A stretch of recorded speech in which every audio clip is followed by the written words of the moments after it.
Olá, queridos alunos e alunas, vamos então para mais uma série de questões de estrutura, fundamentos da educação, como chama a Fundação Legale, né? Você sabe que nas provas da Fundação Legale, na parte de magistério, tu tens duas partes específicas, né? Os fundamentos da educação, que a gente tem feito inúmeras questões em diversas provas da Fundação Legale, onde deveria ter a lei orgânica, onde deveria ter a LDB, onde deveria ter o Estatuto da Criança e do Adolescente, mas cai muito pouco sobre isso, cai mais conhecimentos pedagógicos. A estrutura da educação ficou muito resumida aos conhecimentos pedagógicos. E depois tem os conhecimentos específicos, que é a tua área.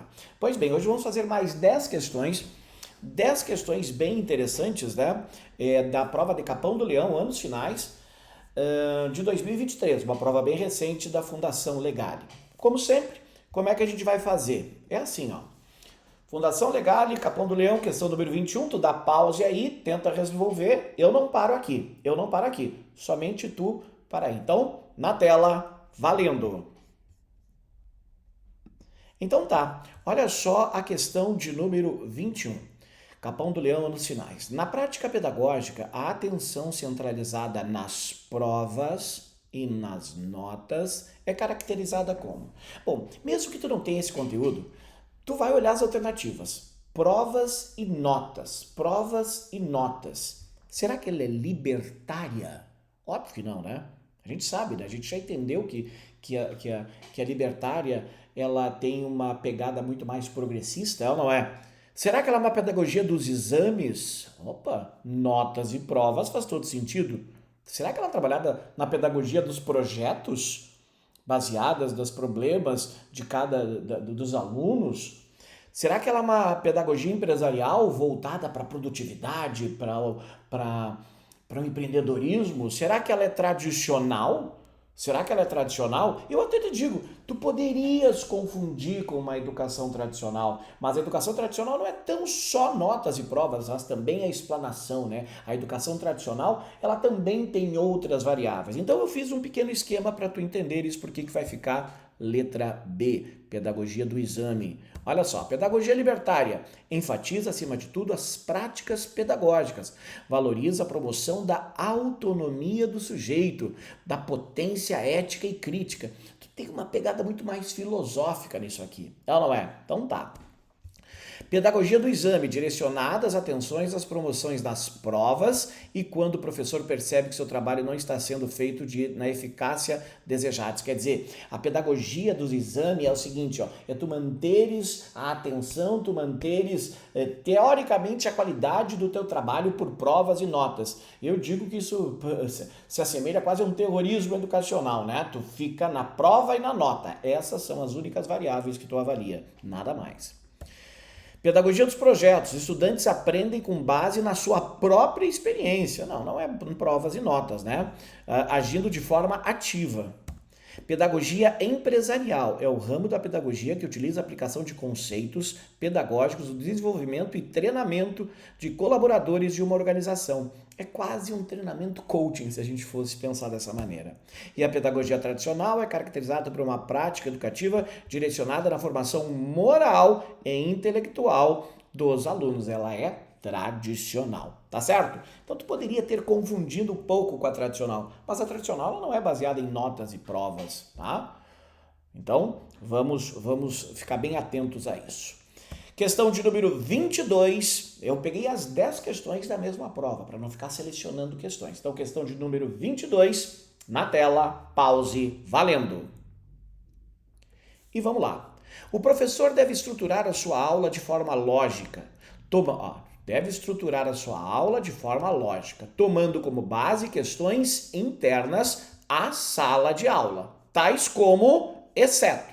Muito cuidado nas questões da Fundação Legale com exceto. Ele quer saber qual é aquela que não está relacionada diretamente com a sala de aula. Vamos lá? A carga horária? Sim, a carga horária tem a ver com a sala de aula, né? O número de alunos? Sim. O interesse comunitário na escola? Vamos ver. Assuntos familiares dos alunos? Sim, os assuntos familiares dos alunos estão incluídos na característica das questões internas. A idade escolar, sim, a idade escolar faz diferença na preparação lógica, da forma lógica que tu prepara as tuas, o teu processo pedagógico. Agora, os interesses comunitários na escola, ele não está falando de questões internas de sala de aula, e sim da escola como um todo. Então, resposta certa, aquela que não condiz com questões internas, é a letra C, interesses comunitários na escola. Tá certo? Questão de número 23 na tela. Pause, valendo. Vamos lá. Então já é uma questão aqui de uma tendência liberal. A pedagogia tecnicista foi inspirada nas teorias behavioristas da aprendizagem. E seu objeto da educação foi bom, tu sabe que nós tínhamos o behaviorismo metodológico e o radical, né, por Watson e por Skinner, que foi ampliado, né? E ele, na verdade, ele trazia concepções da psicologia na educação. Então, lá em Watson, na metodológica, falava dos estímulos, né? Isso quer dizer do condicionamento.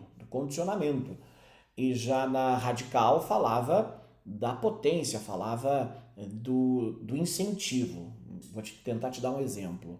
Então, quando os nossos alunos ouvem a sineta, eles já sabem que eles têm que se movimentar, entendeu? Eles já sabem que tem que se movimentar. Então, isso ele está respondendo a condicionamento. Agora, quando um aluno começa a explanar, e eu quero que tu entenda, no radical, no behaviorismo radical, e ele começa a explanar, e ele começa a sentir que ele está agradando, ele começa a explanar cada vez mais, e ele começa a se libertar para o mundo. Isso quer dizer, não é um condicionamento a um sinal, e sim, na verdade, foi um estímulo do meio externo, tá bem? Então vamos lá. Foi a valorização do docente e do discente? Não, não foi isso. Vejam, foi uma nova pegada, foi uma modificação, eles colocaram uma pegada mais da psicologia na educação. É a democratização do trabalho pedagógico? Não. Formação de alunos conscientes não está relacionado a isso, na verdade. Reordenação do processo educativo? Aí sim. Porque foi uma nova pegada lá no início do século XX.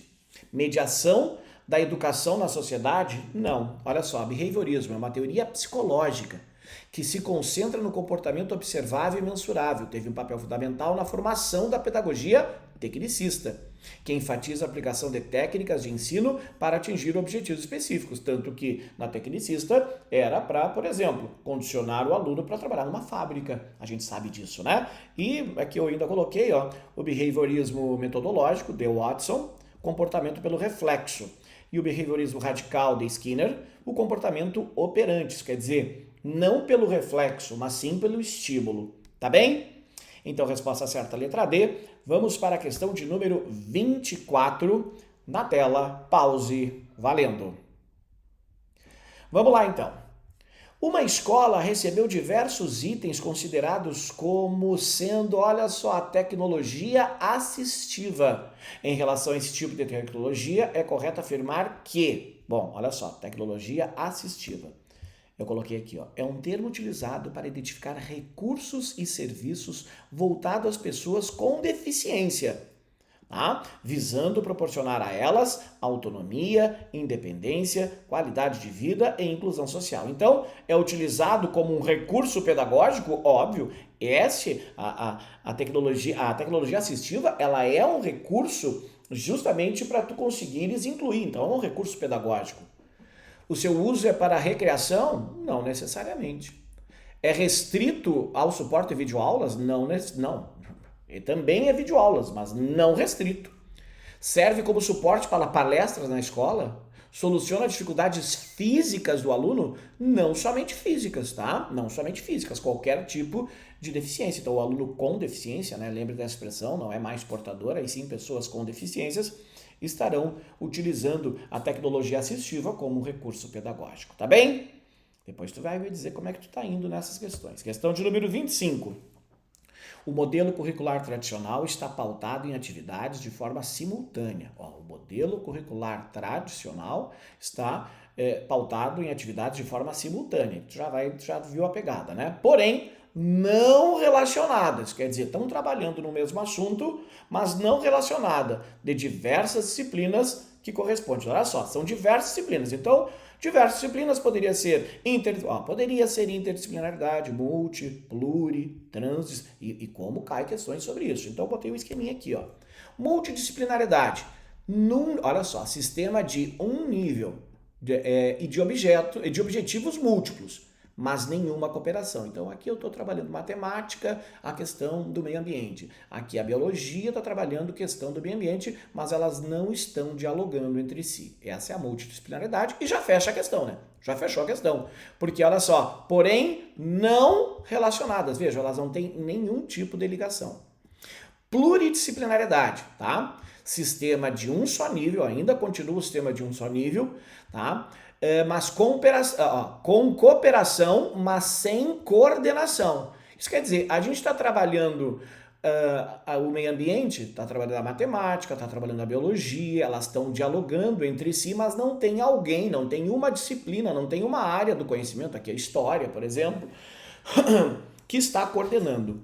Interdisciplinaridade é muito parecido com a pluridisciplinaridade. Olha só, são dois níveis, porque agora tem alguém coordenando. No processo existe a coordenação. E a transdisciplinaridade é um sistema de níveis e de objetivos múltiplos. Olha só, todo mundo conversa com todo mundo. Coordenação com vistas de finalidade comuns ao sistema. Então, por exemplo, vou tentar te dar um exemplo aqui, ó. As ciências, um núcleo humanas, tá? O núcleo humanas, ela está conversando aqui com história, um exemplo, tá? E geografia. Mas o núcleo exatas está conversando com matemática e geografia. Pode. E aí, tu tem diversos níveis. Essa é a transdisciplinariedade, tá certo? Feito, então? Então, resposta certa, letra B. Vamos para a questão de número 26, na tela, pause, valendo! E vamos lá, então, à questão de número 26. Questão de número 26 é o seguinte: um professor esclareceu ser possível inferir a presença do lúdico nas atividades escolares, através dos seguintes indicadores, exceto...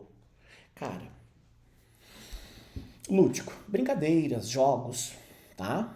O lúdico. Todo mundo sabe o que é lúdico, tá bem? Vamos supor que tu não saiba quais são os indicadores lúdicos, tá? Vamos olhar as alternativas? Terem prazer funcional, serem desafiadoras, né? Jogos, brincadeiras, criarem possibilidades, expressarem-se de modo introspectivo. Tu vê que essa é uma alternativa destratora. Mesmo que tu não saiba a alternativa correta, ela tá fora. Ó, possuírem dimensão simbólica, a simbologia do brinquedo, a simbologia dos jogos. Então, a única distratora aqui, quem é? Expressarem-se de modo introspectivo. Então, as dimensões lúdicas a partir de 5 indicadores, ó. Prazer funcional, o desafio, a criação de possibilidades, a dimensão simbólica e a expressão construtiva ou relacional. Tá bem? Vamos lá, então.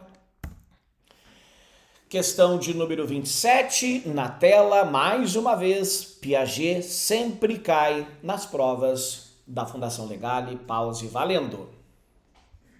Então, na questão de número 27, nós temos, na teoria de Piaget, você sabe, né? Os 4 estágios de Piaget, os esquemas comportamentais são dominantes nos primeiros anos da vida da criança. Se tu já sabe disso, tu já matou, não precisa nem ler mais. Tu já sabe que tu está falando do sensório motor, que são os primeiros anos. Ah, mas professor, ele não falou, na verdade, necessariamente que é de 0 a 2, não, mas é os primeiros anos. E os primeiros anos, eles têm o quê? Entende o mundo através das sensações e das ações. Ele está se movimentando, é das atividades físicas, tá? Porque na pré-operatória, ele entende o mundo agora através da linguagem, das imagens, tá? Eu quero que tu entenda o seguinte, ó, é das sensações e das ações, são das atividades físicas. Quando a criança, quando o bebê está incomodado porque a fralda está suja, ele se movimenta, ele se incomoda, ele só consegue compreender o mundo por isso. Ele chora, então é a sensação, é a ação. Ele chora porque está com fome ou está xixi, entendeu? Então, resposta certa, letra C. Tá? Ó, na fase história-motora, as crianças aprendem testando seus próprios reflexos e movimentos, desenvolvendo a percepção do próprio corpo e dos objetos. Questão de número 28 na tela, valendo. Mais uma vez eu te peço que nessa questão procure uma distratora. Olha só, a abordagem do projeto político-pedagógico. Projeto político-pedagógico. Uma pegada, Celso Vasconcelos, ela não é? Para a organização do trabalho pedagógico das escolas públicas, deverá ser norteado pelo seguinte princípio. Será que o princípio é a paz? Cara, a justiça eles pegaram pesado, viu? Eles pegaram pesado, mas não é. A eficiência será? Será o progresso? Ou será a igualdade? Cara, a gente está falando de escola, pessoal, a pegada é sempre essa. Então, olha só, o projeto político-pedagógico é entendido nesse estudo como a própria organização do trabalho. A construção do projeto político-pedagógico parte dos princípios de igualdade. Por isso que eu falei que quando eles botaram justiça, né, porque a gente poderia confundir. Mas justiça não tem nada a ver com o nosso processo político-pedagógico. Qualidade, liberdade, gestão democrática e a valorização do magistério. Se tu fosse pegar, tu podia pegar a LDB. Na LDB está ali a igualdade também citada. Penúltima questão da prova de Capão do Leão, tu vê bem, né? Dá para fazer 6, 7 acertos, 8 acertos com tranquilidade, né? Quem sabe a questão mais complexa, a questão que não tem uma distratora. E para mim foi muito complexo achar uma justificativa. A interpretação da questão é muito mais complexa. Então, leve o tempo que for necessário. Na tela, a questão de número 29, valendo. Vamos lá. Os transtornos da aprendizagem compreendem uma inabilidade específica, sendo correto afirmar que as habilidades são adquiridas em decorrência da falta de estimulação. Olha, então vamos lá. Vamos de novo. Os transtornos da aprendizagem. Bom, já sabe que nós temos dificuldades na aprendizagem.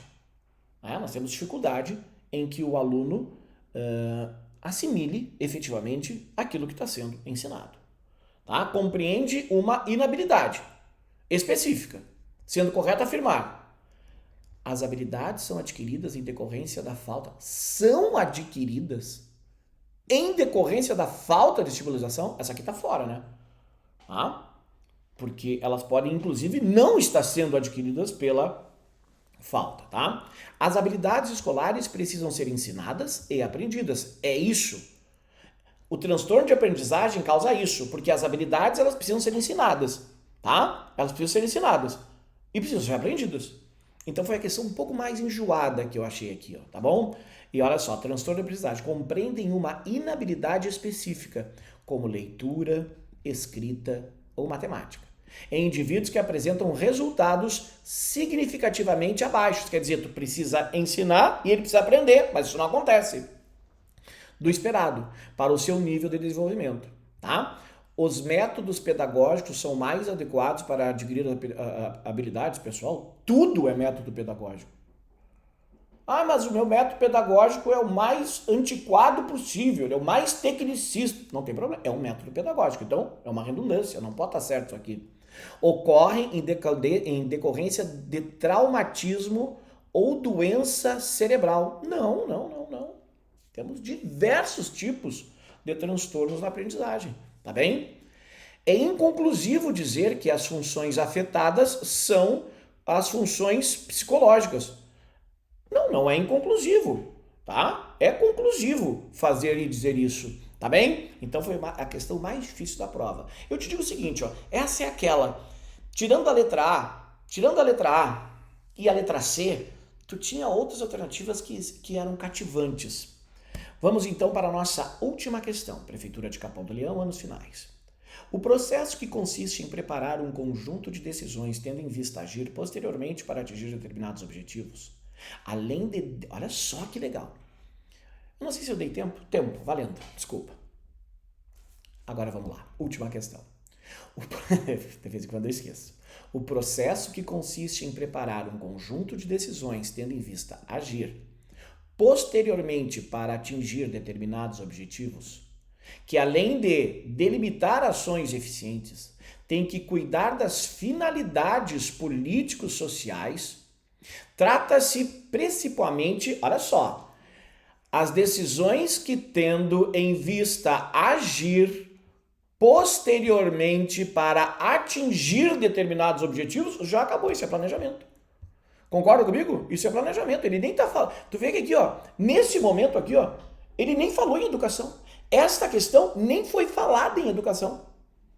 Eu quero que tu me mostre que o processo consiste em preparar um conjunto de decisões, preparando um conjunto de decisões em vista a agir posteriormente para atingir determinados objetivos, além de delimitar ações eficientes para cuidar de finalidades políticos sociais.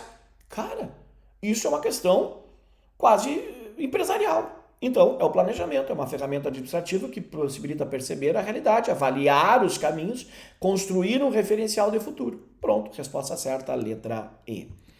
Bom, depois tu me conta aí no WhatsApp como é que tu te saiu nessas 10 questões da prova de Capão do Leão de Fundamentos da Educação, tá bem? Beijo no coração de vocês, tchau, tchau!